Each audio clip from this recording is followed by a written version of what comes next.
Hey, bestie. Hey, boo thing. I am so glad that you are here. Okay, I'm coming begging. Okay, I'm coming begging because a friend in need is a friend indeed, right? Okay, so if you have not already taken care of these little tiny housekeeping things, I would love for you to do that now. All right, I need you to please subscribe to the channel, hit that notification bell. I hope that by the end of the episode, at least you will have liked the video, comment in the comment section, and last but certainly not least, would you please share this episode with someone that you know would enjoy it also? It's coming up in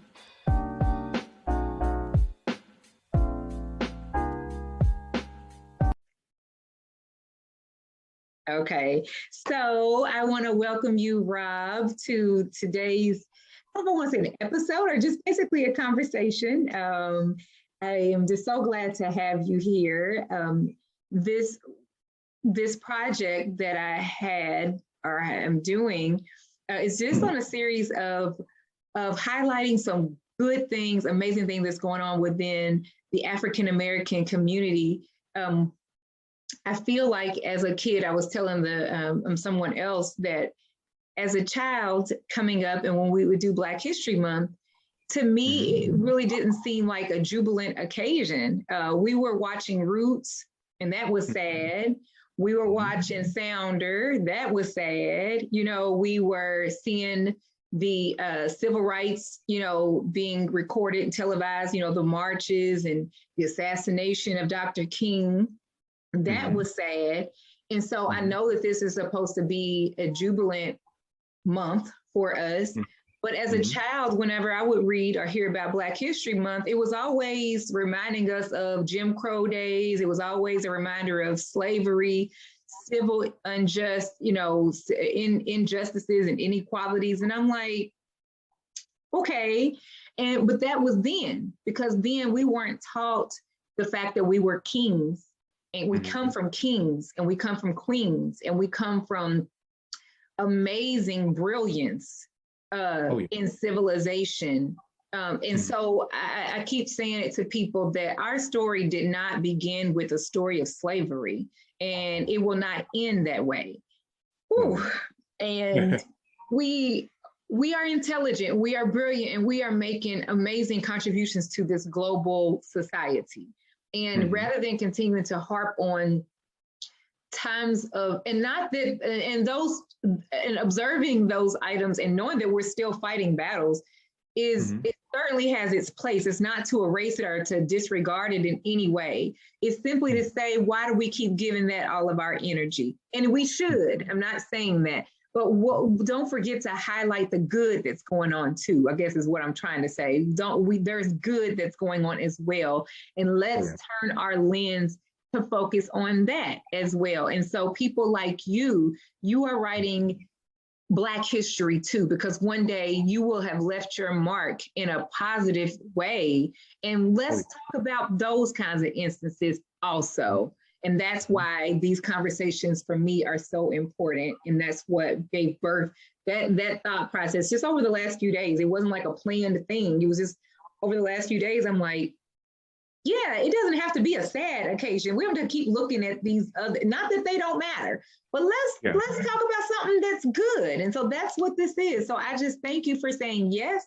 I'm so excited to learn all about you and what you're up to. So I will just start with you saying, just introduce yourself to us, Rob, and let us know who you are, what you do, what you're all about. Let us know. So my name is Rob Moore. I am the chaplain at Goodwill Industries of Kentucky. I am from Louisville, Kentucky, born and raised in West Louisville, or the West End is what we call it. I know West Louisville is a new trend now, but to me, it will always be the West End. So I grew up in the Algonquin Park area, went through the school system here at Jefferson County Public High Schools. From there, I received my bachelor's degree from Spalding University.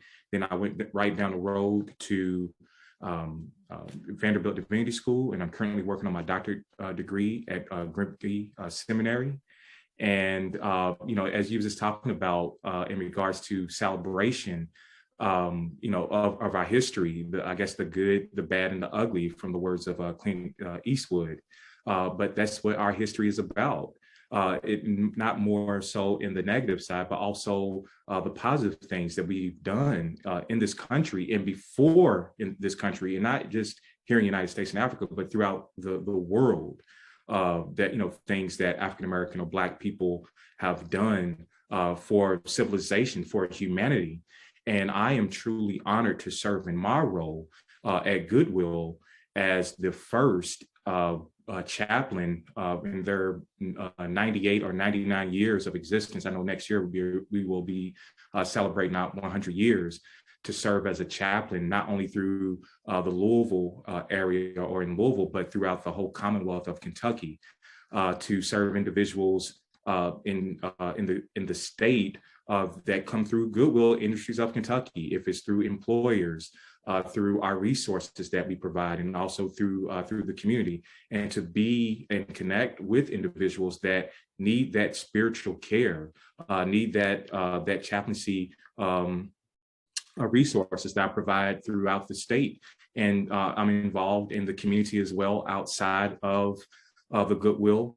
Worked for the city for several years, where I helped and coordinate the Summer Works program, which is the largest youth program or employment program in the city, and also to help out and work with at-risk youth, court-involved youth, along with the reentry force, or the reentry demographics, along with the homeless population. So I'm just out here just to leave my mark, to make this world a little bit better than what I came with it, and leaving those legacies behind, because to me, it takes more than just one of me and one of you.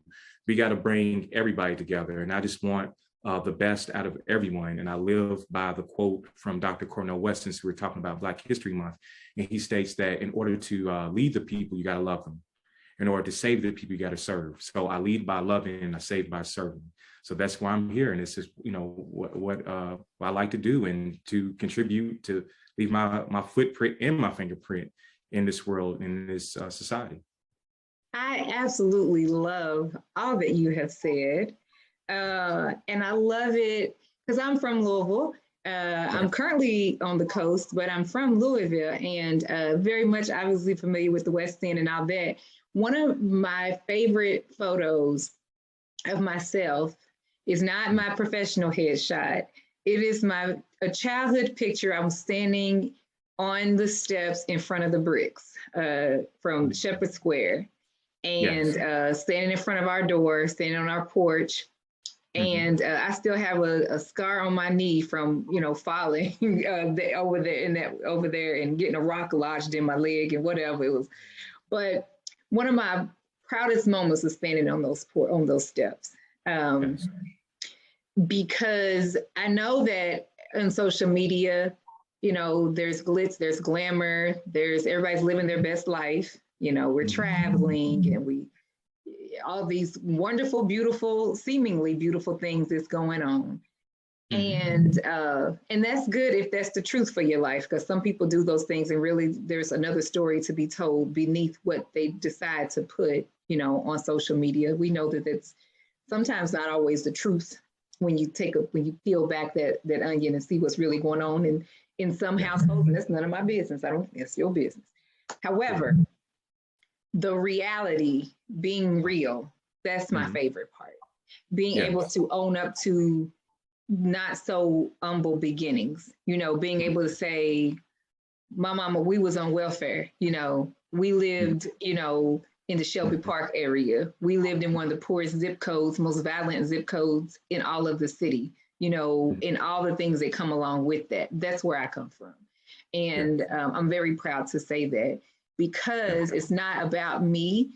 It's not, I don't say that in an arrogant way, obviously, because what's arrogant about that?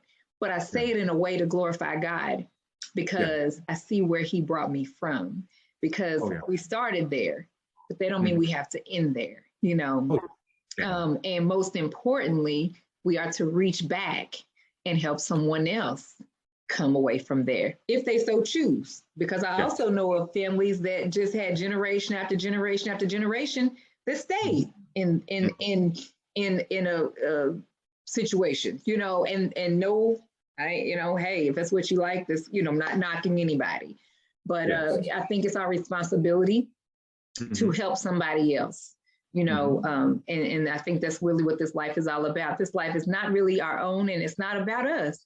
It's about glorifying him who sent us and who made us. And it's about helping somebody else that he sent us to help, you know. That's what I believe. So I think I'm glad to hear you be able to proudly say the same, you know, from where you have come, where God has brought you and the things you're doing, you know. And so there was a really a big part of the need for these conversations. Tell me more about what you do outside of the things you're doing for others and the things you do professionally. What about you? What do you do to enjoy yourself? And I ask you that question because the state of mental health for Black men, the numbers, the statistics, they're saddening, you know. And it's very important that we let our Black men know that it's okay to feel, you know, and to encourage them to heal. So it's important to know, what are Black men, what are you doing for self-care, just to enjoy yourself aside from anything else? I have a really good preacher friend, and he's always helping somebody. He's tired at the end of his long days, but he still helps somebody, you know, all the time.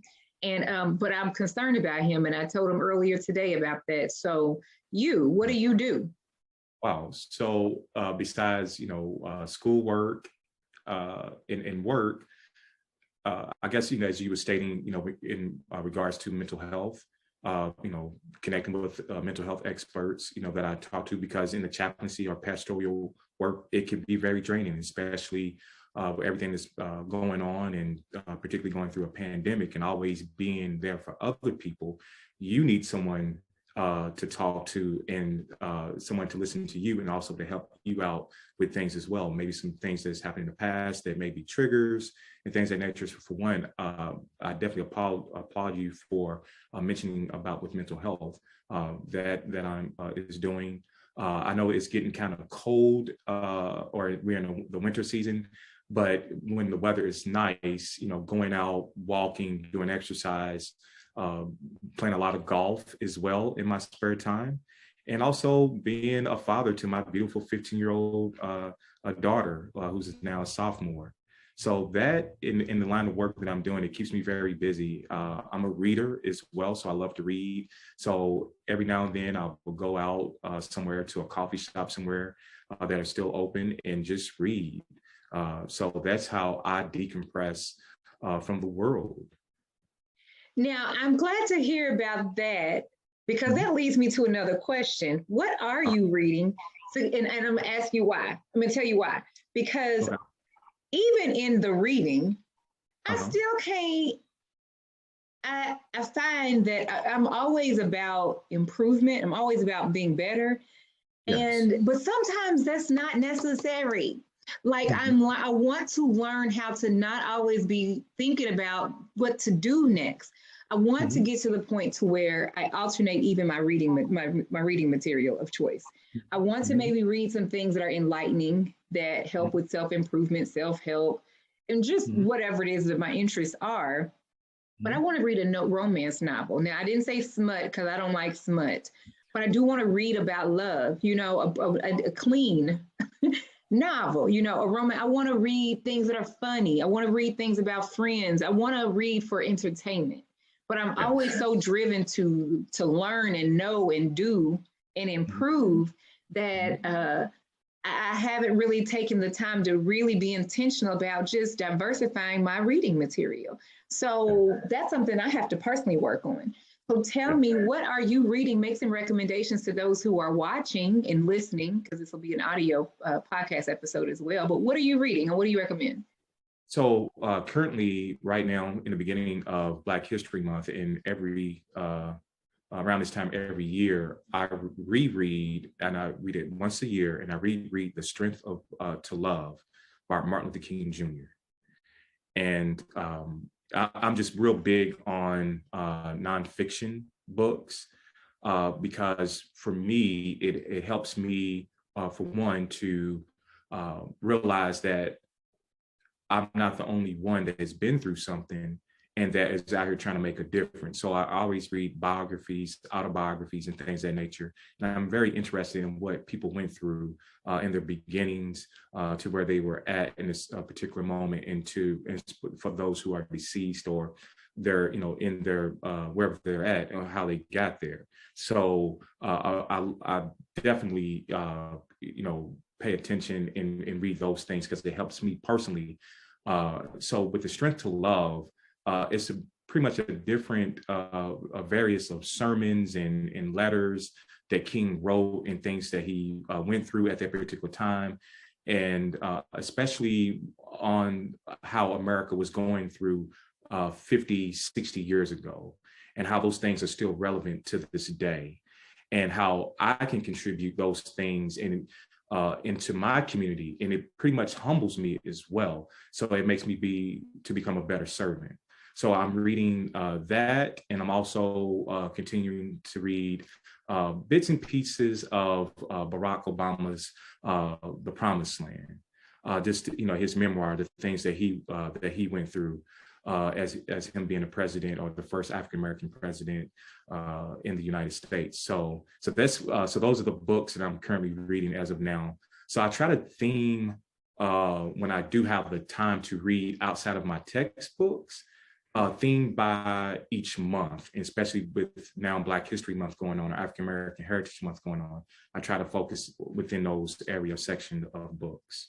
I like that.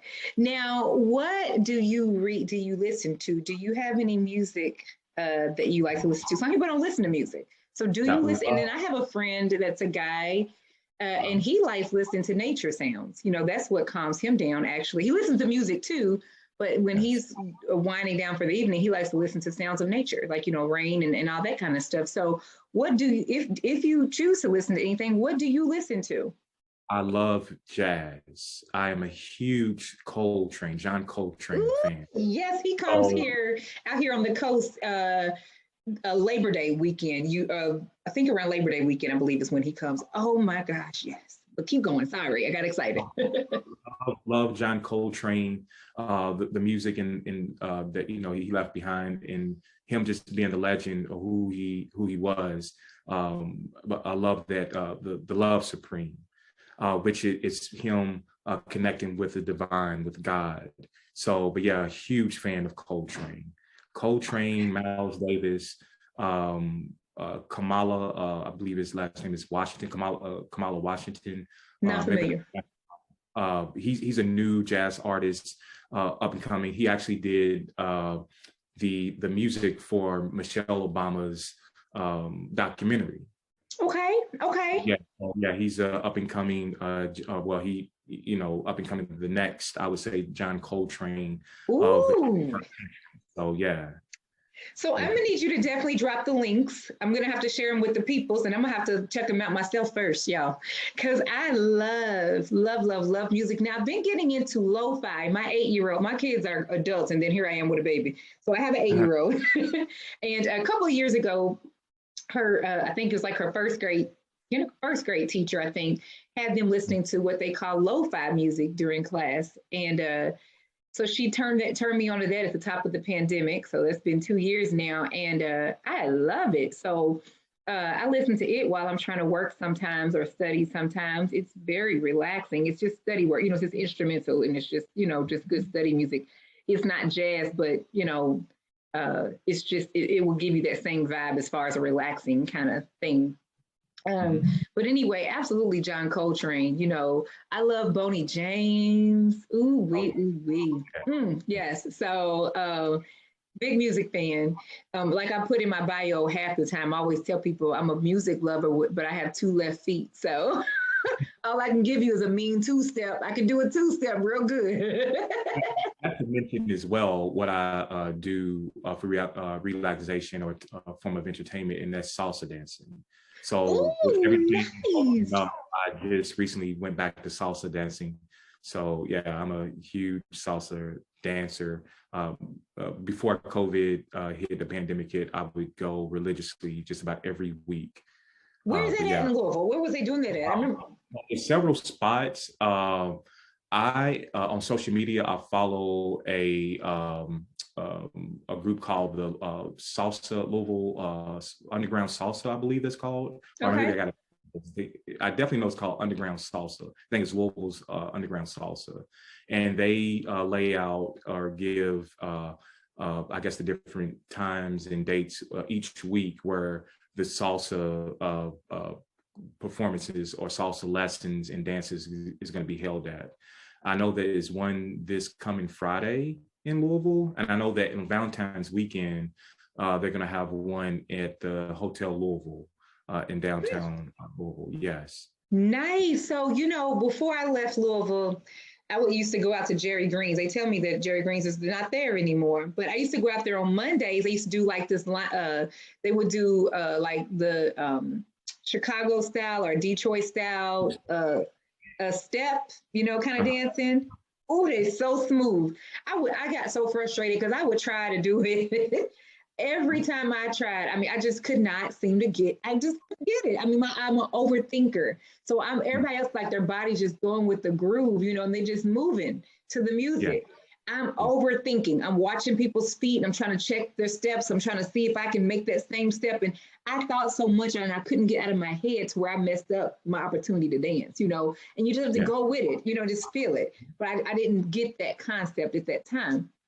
So now with, being in a bubble for the last 2 years due to the pandemic, I missed those kinds of opportunities. And of course, now that I'm out here on the coast, I got to find where they meeting up to do that kind of thing.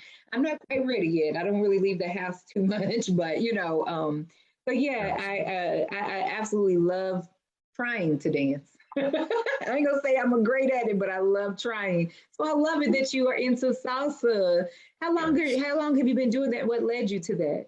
Oh, wow. What led me to, I've been doing salsa for maybe the last 5 to 4 years. Okay. What led me to do it, it was, I just was brave and to do it. Someone had told me about it and I was like, okay, let me check this out. I wanted to do something different, something I've never done before. And it's a great exercise. Moving it's a good networking tool as well, especially when you do the lesson side of it, because what happens is I think like the first hour, it's all about lessons and you get to switch partners. The way they have it set up, you switch partners around. So you get the feel of different people. So you can be dancing with a novice or a beginner, just, if you beginning yourself, you can, begin to dance with someone who is proficient or distinguished. So, but it helps you out. So, and it's, because I used to play sports as a teenager, and I was told that, in order to be the best athlete, you got to compete with the best. So with that, it's how you do with salsa dancing. So with different people, and after that, it's a live band or a DJ that comes in. Oh my gosh, yes. Bars. And so, and everybody, even I would say those who are proficient and distinguished at it, they understand it. For some people, it's their first time, and they're very gentle and nice and kind, and directing you, what steps to take and things of that nature. So, but besides that, it's a good exercise. All right, I'm so excited to look into that. I know they people like we outside, we back outside. I ain't back outside yet, y'all. But I'll make a mental note to look that up when I come back, when Sis comes back outside. So anyway, I just want to say thank you. I don't want to prolong the hour. I am just so thankful to have gotten this opportunity to chat with you and learn more about you and to introduce you to our audiences. A lot of times we connect with people on social platforms and we're connected on LinkedIn. And, ironically enough, we're both from Louisville, but we don't really get the chance to really know each other beyond the fact that we are connected on there, and so it's really awesome to be able to have the opportunity to get to know the people that we say we're connected to really establish deeper connections. So I am just thankful for this opportunity. I'm thankful that Black Heritage Celebration Month got to be, the thing to open that door to give us this opportunity to have a conversation. And I encourage anyone that's watching or listening to do the same. I feel like it's so important that we get to know the people, our people. We're not collecting folk and collecting connections like they're rocks in a rock collection or stamps and it's, these are people. And behind the profile is a person that's worth getting to know. And so I want to be intentional about that as we go throughout the year. I want to be able to really take time to stop and just get to know and make good friends with some of the people that I'm already connected with on here, so it's important to me. So I just thank you for that opportunity. Will you let us know as we're closing out, how do we reach you? How can anybody follow you or your organizations or anyone's that the organizations that you are passionate about supporting? Where do you want us to go to follow anywhere? So I would say for the programs that I do at Goodwill, because I offer, men's groups, women's groups, grieving groups, those who are grieving, a host of different spiritual care things that I do at Goodwill, to go to our website at www.goodwillky.org. And you can also follow me through my, I would say, Instagram at Gentleman Tron, and also Facebook at Robert.Moore980, along with LinkedIn at Robert Moore, to connect with me. And I can also be reached and contact by email at robert.moore@goodwillky.org. And I can also be reached by my cell. My telephone number is 502-260-9184. Perfect. And then I'll have you, I know you provided me with links and things too. So I will drop those links also in all that so that people can see all that. And I'm just so excited. I'm so excited. And I just thank you again. Keep up all the amazing work that you're doing in our global community. Yes. All right. It is awesome to listen to my show, but wouldn't it be amazing if you could launch your very own? Go from listening to launching when you pick up my new book called Is This Thing On? The Super Simple Guide to Planning, Launching, and Scaling Your Podcast. And of course, it was written by a podcaster for new and aspiring podcasters. Building a brand and operating a business can get a little hectic sometimes. I mean, there's a million things to do and you only have 2 hands, but not to fret. I've got some goodies for you. I want you to visit organizedenergy.co/spill-the-tea. organizedenergy.co/spill-the-tea. I have curated a list of some of the favorite tools and resources that I use as I operate my business that have been amazing for me. They have helped me to save time. They have helped me to build my team. They have helped me to stay connected with my people. And I absolutely love so many of these tools. I want to share them with you, and it's free to download. So again, go to organizedenergy.co/spill-the-tea so that I can help you get started working smarter and not harder.